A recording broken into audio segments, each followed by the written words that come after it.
Hello everyone. स्वागत करता हूँ आज की इस क्लास में। आज की क्लास में हमारी स्टोरी है द ऑनेस्ट वुड कटर, ईमानदार लकड़हारा। इस स्टोरी के माध्यम से हम लोग नई वोकैब्स होगी उसको सीखेंगे, नए नए वर्ड्स हैं वो हमें सीखने को मिलेंगे। और इस स्टोरी से हम कुछ ऐसे सेंटेंसेस हैं जो कॉमन होंगे। ठीक है, किस तरीके के सेंटेंस हैं वो हम इसमें यूज करेंगे। और ये स्टोरी है, ये बिगिनर्स टू इंटरमीडिएट लेवल की स्टोरी है। इसमें कौन से सेंटेंस का यूज किया गया है ये भी हम जानेंगे। स्टोरी को मैं रीड करता हूँ। वंस अपॉन अ टाइम, ये एक कॉमन है, फ्रेज है। आप इसको याद कर सकते हैं। इसका मीनिंग होता है एक समय की बात है या फिर एक बार की बात है। ठीक है। There was a poor wood cutter, एक पुअर, पुअर यानी गरीब बोल सकते हैं। ठीक है, लकड़ा आ रहा था।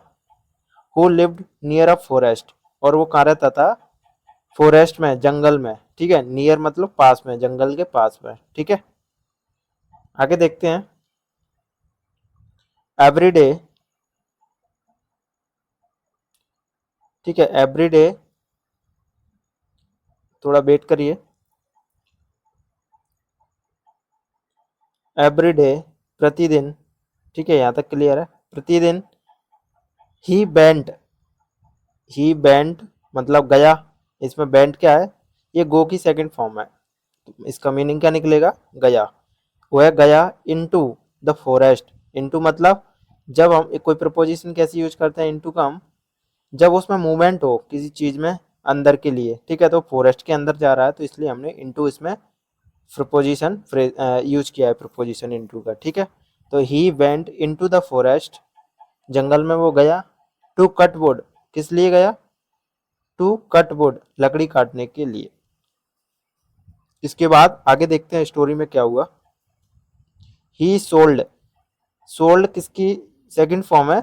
सेल करने की। सेल नहीं होता है बेचना, और सोल्ड उसका बेचा। तो उसने क्या किया? ही सोल्ड द वुड, उसने लकड़ी बेची। इन द मार्केट मतलब मार्केट में, बाजार में। किस लिए? टू अर्न मनी मतलब पैसा कमाने के लिए। ठीक है, इस सेंटेंस का पूरा मीनिंग क्या निकलेगा? He sold the wood in the market to earn money, पैसे कमाने के लिए उसने लकड़ियों को मार्केट में बेच दिया। अभी आगे देखते हैं। वन डे, एक दिन, while कटिंग अ ट्री, एक पेड़ के काटने के दौरान, हिज एक्स, एक्स का मीनिंग क्या है? यहाँ पर कुल्हाड़ी निकलेगा। ठीक है। स्लिप्ड, स्लिप्ड का मतलब फिसल गई। स्लिप का सेकंड फॉर्म स्लिप्ड यूज किया गया है।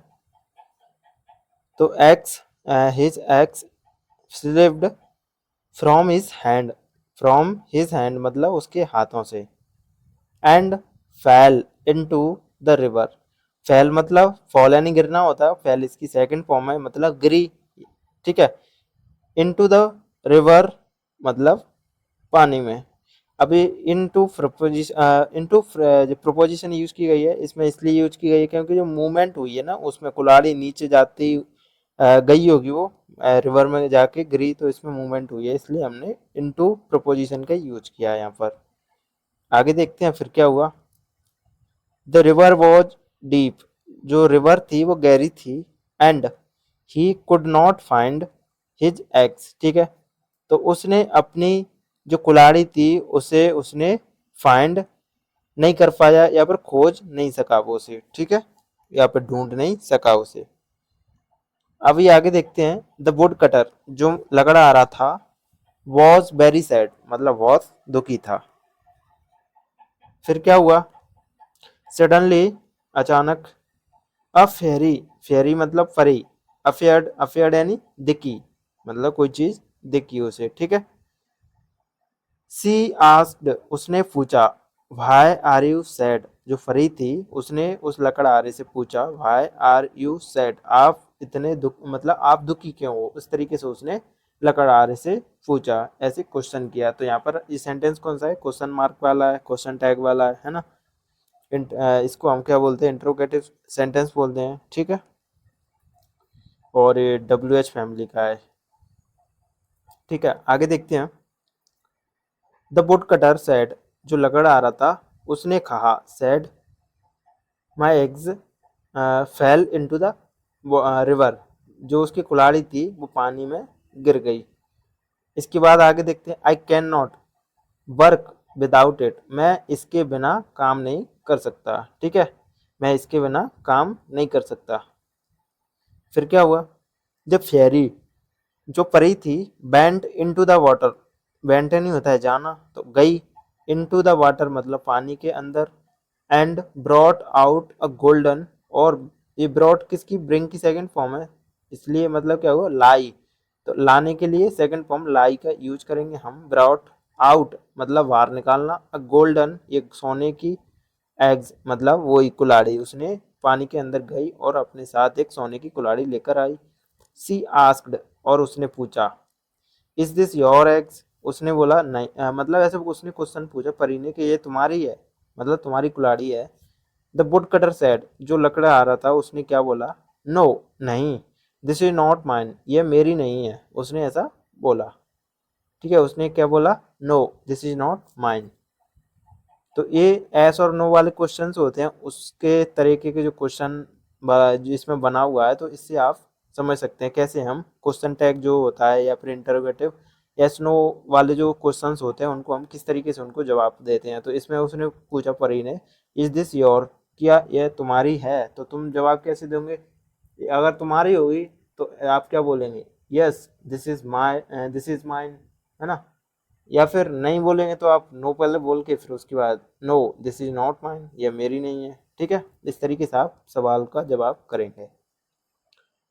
The fairy bent into the water, जो फेरी थी जो परी थी वो पानी के अंदर गई फिर से, water again, and brought out a silver axe, मतलब फिर से वो पानी के अंदर गई, मतलब the fairy bent into the water again, again मतलब फिर से वो पानी के अंदर गई, and brought out a silver axe, तो सिल्वर की, चांदी की वो कुल्हाड़ी लेकर आई, फिर से गई तो। एंड सी आस्क्ड और उसने पूछा, इज दिस योर एग्स, क्या ये तुम्हारी कुल्हाड़ी है। The wood cutter said, no this is not mine either, मतलब ये मेरी नहीं है, ये भी मेरी नहीं है। ठीक है, आइदर इसमें यूज किया गया है, इसका मतलब ये भी मेरी नहीं है, उसने ऐसा जवाब दिया, no this is not mine either.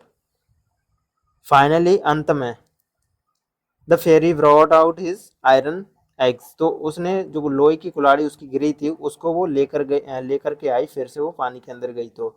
The wood cutter was happy, और जो लकड़ी काट रहा था, लकड़हारा, वो खुश हो गया। ठीक है, एंड सैड और कहा, यस दिस इज माइन, यह मेरी है। ठीक है, द फेरी वॉज प्लीज्ड। ठीक है, the fairy was pleased, pleased मतलब वो उसे खुशी हुई होगी ये सुनकर, उसने ये बोला तो। ठीक है, जो परी थी उसको खुशी हुई, विद दिस ऑनेस्टी मतलब उसकी जो ईमानदारी से वो परी थी वो खुश हो गई। ठीक है, she gave him all three eggs as a reward, उसने वो तीनों जो कुल्हाड़ी थी उसको दे दी एक इनाम के रूप में। ठीक है, as a reward. From that day, उस दिन से the wood cutter lived happily, और उस दिन से वो लकड़ आ रहा था वो खुश रहने लगा। अब इसमें वोकैब्स हमें क्या सीखने को मिली, जैसे वुड कटर है, वुड कटर का मीनिंग होगा जो लकड़ी काटने वाला कोई भी व्यक्ति हो सकता है, उसको हम वुड कटर बोलेंगे, लकड़हारा बोलेंगे। फॉरेस्ट यानी जंगल होता है, ये सारे कॉमन वर्ड्स हैं। मार्केट बाजार होता है। अर्न मनी का मीनिंग पैसे कमाना होता है। एक्स यानी कुल्हाड़ी होता है। स्लिप यानी फिसल गई, क्योंकि सेकंड फॉर्म में स्लिप का। रिवर यानी नदी होता है। कॉमन सी चीज़ें हैं सारी। डीप यानी गहरा होता है। सैड यानी दुखी होता है। पेरी यानी परी होता है। गोल्डन यानी सोने की, सिल्वर चांदी की, और आयरन का मीनिंग लोहा। ठीक है, ऑनेस्टी यानी ईमानदारी होता है। रिवॉर्ड यानी इनाम या पुरस्कार देने के लिए। ठीक है, तो ये सारे कॉमन वर्ड्स थे, कॉमन वोकैब्स थी जो हमने अभी देखा इसमें। तो आज की स्टोरी में इतना ही। ठीक है, द ऑनेस्ट वुडकटर, ये हमारी स्टोरी आज की ख़त्म होती है यहीं पर। वीडियोस अगर आपको पसंद आते हैं तो आप इसको लाइक करें, चैनल को सब्सक्राइब करें। आज के लिए इतना ही, आज की इस वीडियो के